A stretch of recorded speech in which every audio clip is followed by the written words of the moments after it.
ಕಳೆದ ಬಾರಿ ಸಂಭಾವನೆಗಿಂತ ಈ ಸರಿ ಎಷ್ಟು ದುಪ್ಪಟ್ಟಾಗಿ ಚೈತ್ರಕ್ಕ ಬಿಗ್ ಬಾಸ್ ಮನೆಗೆ ಹೋಗಿದ್ರು? ಇದೊಂದು ಕ್ಯೂರಿಯಾಸಿಟಿ ಇದೆ. ಯಾಕಂದರೆ ಬಿಗ್ ಬಾಸ್ ಸೀಸನ್ 11ಗೆ ಹೋಗ್ಬೇಕಿದ್ರೆ ನಿಮ್ಗೆ ಆ ಸಂಭಾವನೆ ಅದು ಇದು ನಿಮ್ಗೆ ಮ್ಯಾಟರೇ ಆಗಿರಲಿಲ್ಲ, ನಿಮ್ಗೊಂದು ಚಾನ್ಸ್ ಬೇಕಿತ್ತು ಅಷ್ಟೇ.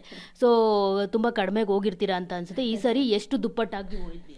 ಇಲ್ಲ, ಲಾಸ್ಟ್ ಟೈಮು ನಾನೇನು ಕಡಿಮೆಗೆ ಹೋಗಿರಲಿಲ್ಲ. ನನಗೆ ತುಂಬ ಒಳ್ಳೆ ಇದೆ ಕೊಟ್ಟಿದ್ದಾರೆ, ಅದರಲ್ಲಿ ಯಾವುದೇ ಡೌಟ್ ಇಲ್ಲ. ಎಂಡಮಾಲ್ ಸಫಿಷಿಯೆಂಟ್ ಇದೆ, ನಮ್ಮಂಥವ್ರು ಕೊಡೋಷ್ಟೊಂದು ಸಫಿಷಿಯೆಂಟ್ ಇದೆ. ಸೊ 10 ಪಟ್ಟು ಹೆಚ್ಚಾಗೋದ್ರ ಗೊತ್ತಿಲ್ಲ, ಅದನ್ನ ನೀವು ಕೇಳಬೇಕಷ್ಟೇ. ಸುಮ್ಮನೆ ಯಾಕೆ ನೋಟಿಸ್ ಗಿಟೀಸ್ ಬರಂಗೆ ನಾನು ಮಾಡ್ಕೊಳ್ಳಿ.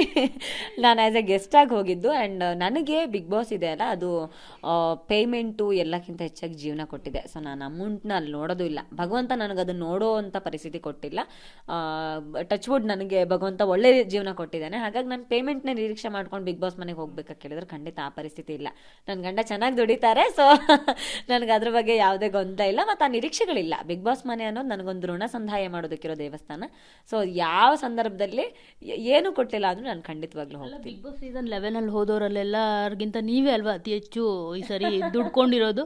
ಯಾವಾಗ ನೋಡಿದ್ರು ಮೇಕಪ್ಪು. ನಿಜವಾಗ್ಲೂ ಈ ಸರಿ ನಿಮ್ಮ ಕಾಸ್ಟ್ಯೂಮ್ಸು ಮೇಕಪ್ಪು ಎಲ್ಲ ಚೇಂಜ್ ಆಗಿತ್ತು. ವೀಕೆಂಡ್ ಬಂದರೆ ಚೆನ್ನಾಗಿ ರೆಡಿ ಆಗ್ತಾ ಇದ್ರಿ. ತುಂಬ ಚೇಂಜಸ್ಗಳಾಗಿದೆ.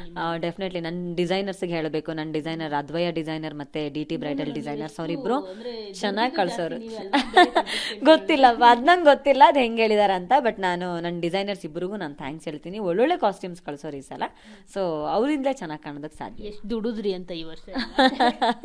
ಮೋಸ್ಟ್ಲಿ IT ರಿಟರ್ನ್ ಎಲ್ಲ ಮಾಡಿದ್ಮೇಲೆ ಒಂದ್ಸಲ ಕೂತ್ಕೊಂಡು ಮಾತಾಡೋಣ ಮಂಗಳ, ನಾನು ನೀವು ಕ್ಯಾಮ್ರಾ ಎಲ್ಲ ಆಫ್ ಮಾಡಿ. ಇನ್ನು ಸರಿ ಬಿಗ್ ಬಾಸ್ ಅಲ್ಲಿ ಬಂದಾಗ ಫೈನಲ್ ಕ್ವಶನ್ ಇದು. ಸರಿ ಬಿಗ್ ಬಾಸ್ ಬಂದಾಗ ಮದ್ವೆ ಯಾವಾಗ ಅಂತ ಕೇಳ್ತಾ ಇದ್ವಿ. ಇವಾಗ ಮದ್ವೆ ಯಾವಾಗ ಅಂತ ಕೇಳಕ್ಕಾಗಲ್ಲ, ಆಗ್ಬಿಟ್ಟಿದ್ದೀರಾ. ಏನ್ ಕೇಳ್ತೀನಿ ಈಗ, ಮಗು ಯಾವಾಗ ಅನ್ನೋ ಒಂದು ಪ್ರಶ್ನೆ.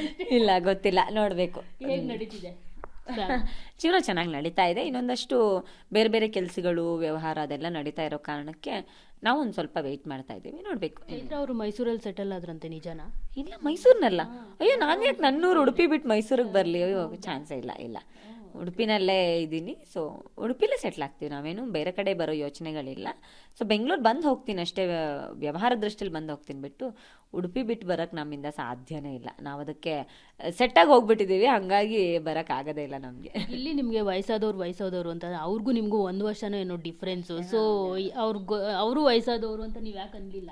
ಸೊ ನನಗೇನೆ ಅದನ್ನ ಗಿಲ್ಲಿ ಮಾಡಿದ್ರೆ ಚೆನ್ನಾಗಿರುತ್ತೆ, ನಾನು ಮಾಡಿದ್ರೆ ಏನು ಚೆನ್ನಾಗಿರುತ್ತೆ? ನನ್ನ ಸ್ಟ್ಯಾಂಡರ್ಡೇ ಬೇರೆ, ಅವ್ನ ಸ್ಟ್ಯಾಂಡರ್ಡೇ ಬೇರೆ, ಅವ್ನ ಜಾನರೇ ಬೇರೆ, ನನ್ನ ಜಾನರೇ ಬೇರೆ. ಸೊ ಯಾವ ಕಾಮಿಡಿನ ಯಾರು ಮಾಡ್ಬೇಕು ಅದೇ ಮಾಡಬೇಕು, ಏನನ್ನು ಯಾರು ಹೇಳಬೇಕು ಅದೇ ಹೇಳಬೇಕು. ಹಾಗಾಗಿ ಅವನು ಹೇಳ್ದಂತ ನಾನು ಹೇಳಿದ್ರೆ ಅದು ಸರಿಯಾಗಲ್ಲ.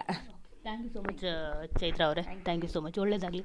ಸೊ ನೋಡಿದ್ರಲ್ಲ, ಇದಿಷ್ಟು ಬಿಗ್ ಬಾಸ್ ಚೈತ್ರ ಕುಂದಾಪುರ ಅವರ ಮಾತು. ಕ್ಯಾಮ್ರಾ ಪರ್ಸನ್ ಸಂದೇಶ್ ಜೊತೆ ಮಂಗಳರಾಜ್ ಗೋಪಾಲ್, TV9 ಬೆಂಗಳೂರು.